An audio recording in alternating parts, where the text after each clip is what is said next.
It is a Spencer Strider night in daily fantasy baseball, which means it is our job to ask whether anybody on this slate can match the upside of said Spencer Strider. And typically the answer there is no. Like, there are guys who can outscore him because he could have bad nights and stuff like that. But can they match the upside? That's a very different question. And I think tonight there actually is a guy who is at least in shouting distance of Strider from an upside perspective. I'm not saying that they're better than him. I'm not saying I'm going to use them above him, but it's at least a discussion tonight versus usually it's it's just Spencer Strider. We're going to break down who that guy is, Strider's outlook, what to do with them, and how to save some salary at pattern, because we're going to need to do that based on the pitchers I like for tonight. Welcome on into the solo shop. That's right here on the FanDuel Podcast Network and numberfire.com. My name is Jim Sanas. I am a senior writer and analyst for Numberfire, here to break down Friday's 12-game main slate with locks set for 7:05 p.m. Eastern for today. The only weather note on this slate is at Coors Field, where there is a slight chance of rain there for the Rockies and the White Sox. They should be good to go, but check back on that later. Coors tends to be very patient when it comes to playing games through rain, so wouldn't worry too much there.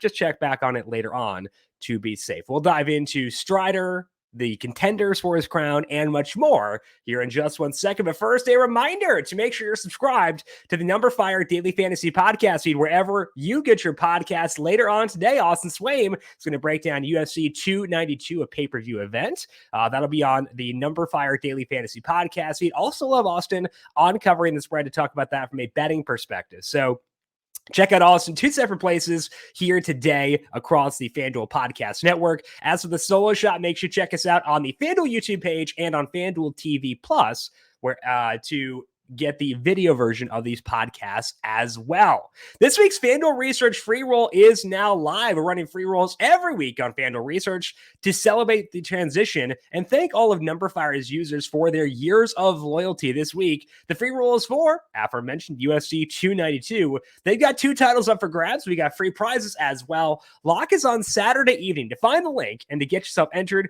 just go to FanDuel.com/research and click the article. That's FanDuel.com/research and find the article with the free play link. Eligibility restrictions apply. Pitching preview for this Friday main slate, Spencer Strider, not surprisingly, comes in with the highest salary on FanDuel. His salary is $11,500, followed by Pablo Lopez at home against the Pirates at 10-8. Brandon Woodruff is 10-5. Michael Lorenzen, fresh off a no-hitter and facing the exact same team, is at 10-2. Sandy Alcantara, I think he's kind of back at 10,000. We got Kyle Gibson at 99, JP France at 97. Brian Bayo is 9,000 against the Yankees, with Seth Lugo, Andrew Heaney, Bryce Miller, and Joey Lucchesi as the others at $8,000 or higher.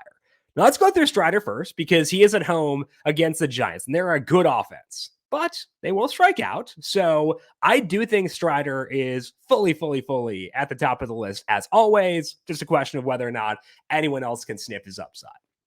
We don't always notice how good San Francisco's offense is because they play in a black hole for offense, but they have a 107 WRC plus against righties. You just got to get them out of San Francisco to realize that. Their strikeout rate, though, is 24%, which can help upside for pitchers. And as for Strider, his results are not always great. His ERA is 4.37 in 16 starts since he started working in more changeups. And that's a large sample. So a high ERA there is more concerning than it would be across a 10-start sample. So with Strider's strikeouts, you would think that his batted ball data is bad when he has an ERA there, given how many guys he strikes out. Strider does let up fly balls, but his hard hit rate is just 32%. When you pair that with his 36% strikeout rate, Strider should have awesome results. Overall, his expected ERA this year is 3.08. His actual ERA is 3.75. So I think that Strider's had bad luck. I think that will regress in the long run. And it could happen some here. I have Strider projected for 9.1 strikeouts. Nobody else is within 1.3 strikeouts of him.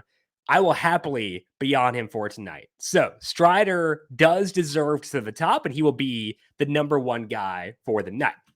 Now, Pablo Lopez is the one guy who may be able to give Strider a bit of a run for his money. He has the second highest salary of the night. So if we go with Strider 1 and Lopez 2, it means we're allocating a lot of salary to pitchers tonight regardless. But given some of the stacking options, I think that's actually the right play. We've got a lot of value there. And it says to me, I can allow myself to spend up a pitcher without fully depriving myself of upside elsewhere. And I do want to do so. So I'm going to put Lopez second. He's at home against the Pirates, and that offense still decent. 103 WRC plus against righties. But like the Giants, they do strike out, 25% strikeout rate against righties. And that's good for Lopez's upside. And Lopez is having a fantastic season. He did have a bit of a blip later in the spring, but across his past 13 starts, he's been using more curveballs. In that time, Lopez has a 3.18 skill interactive ERA with a 30% strikeout rate. His hard hit rate allowed is just 33%. He's been awesome, both from a results perspective and a peripherals perspective. And the Twins, they kind of can mess around with pitch counts quite a bit, but they will let Lopez go deep in games. He's topped 100 pitches 5 times in this stretch. As long as the pitcher is effective and not walking 6 guys, the Twins will let that guy go deep. As a result, Lopez has hit double-digit strikeouts twice in the span. He has 8 or more 4 other times, so he's been phenomenal.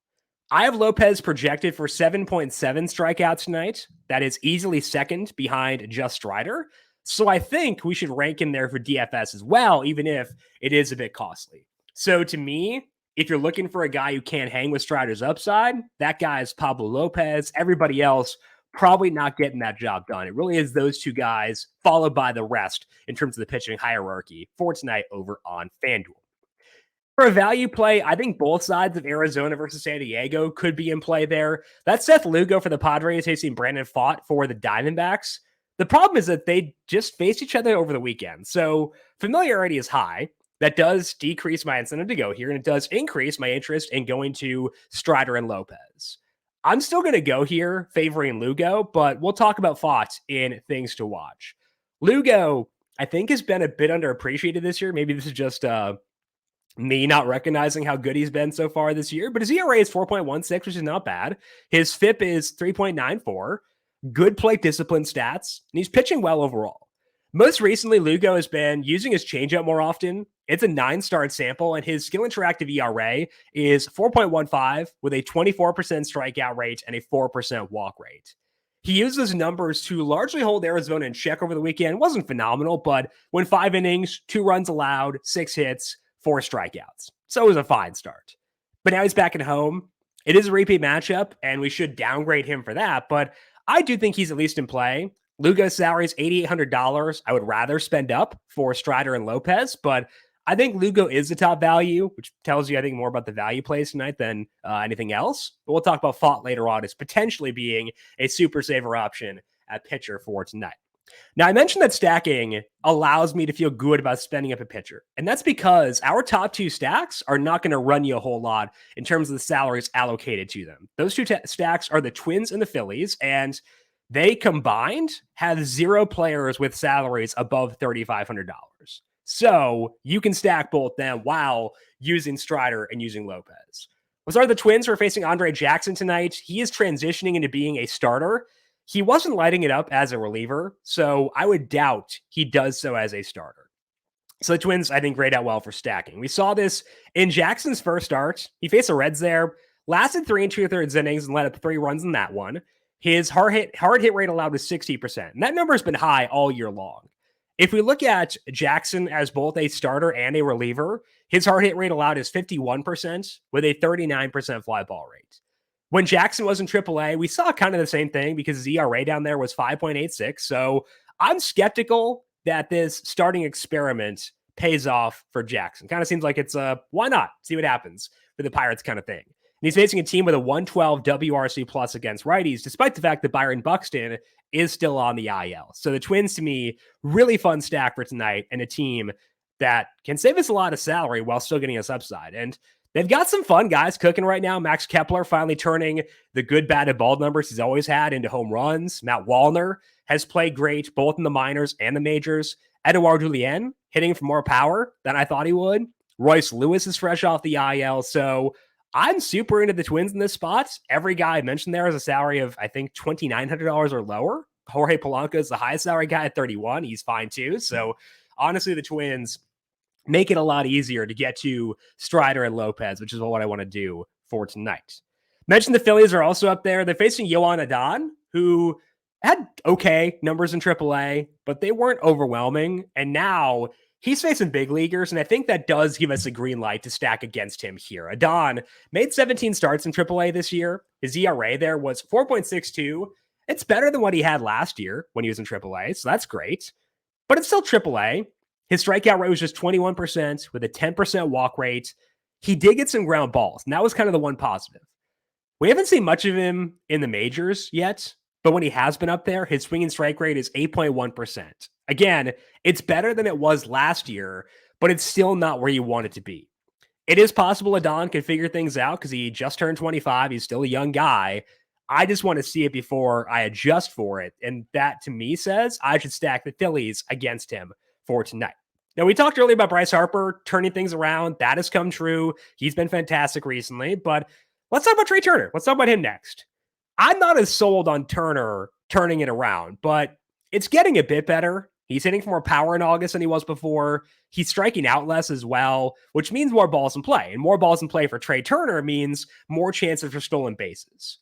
So I'm not as steadfast in saying Turner is back as I was with Harper a couple weeks ago, but it's at least better for him than it was. It's going the right direction, even if it's a bit more incremental than it was with Harper. So Turner to me, $3,000, totally fine for tonight.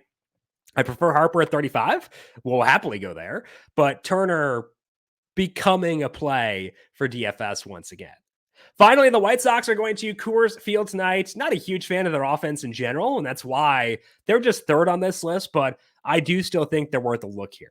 They're going up against Peter Lambert. Lambert is still getting stretched out into being a starter. He's made 5 starts with a mostly full pitch count. In that time, Lambert's skill interactive ERA is 5.17. He has just a 14% strikeout rate. The batted ball data is decent for Lambert, which is worth noting, and he has better than average numbers for both his hard hit rate allowed and his fly ball rate allowed. That's likely why the ERA for Lambert is pretty good at 4.32, but we have seen some cracks recently. The Brewers and Dodgers both got to Lambert outside of Coors Field, and now he's at Coors taking on the White Sox. So they're not a great offense, but it's Coors Field. So I am okay going at the White Sox here. As for our guys within this stack, we're up to 77 plate appearances on Yoan Moncada since he returned, and his ISO is just 0.99. He has no steals, so it hasn't been great. So we know we'll be on Luis Roberts and Eloy Jimenez, assuming that he does play.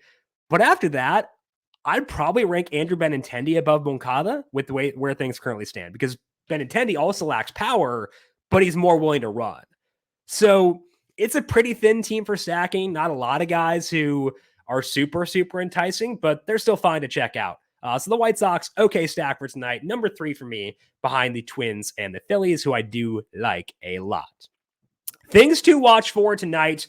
The thoughts on the Rockies are pretty similar to the White Sox. Not a great offense, but they're facing Michael Kopech, who is still walking everybody. And that can let up some big games. The Rockies occasionally do have big games, despite the fact their offense is bad. So the Rockies are a consideration for sure when it comes to other stacks.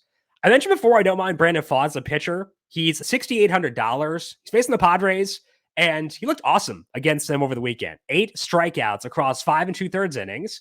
He's been using fewer four-seam fastballs since he came back up, and it does seem like it's helping.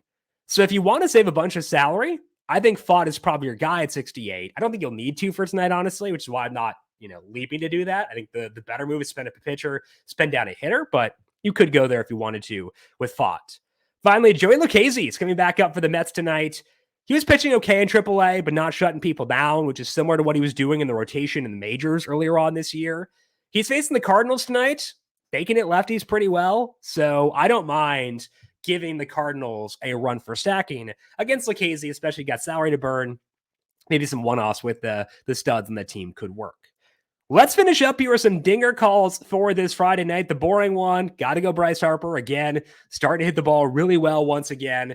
It's fun to see. I love Bryce Harper. It's great to see him back being what we know he can be. So I got to go Bryce Harper as my dinger call for tonight. For the fun one, let's go Matt Wallner. I think he still counts as fun, despite the fact he has been ripping dingers both in AAA and the majors. And his batted ball numbers in the majors are really, really fun. I don't regard him as being like this massive power hitter, but his barrel rate is very high. Hard hit rate is very high. Facing in a good matchup for tonight as well. So we'll go with Matt Wallner as the dinger call alongside Bryce Harper for Friday night.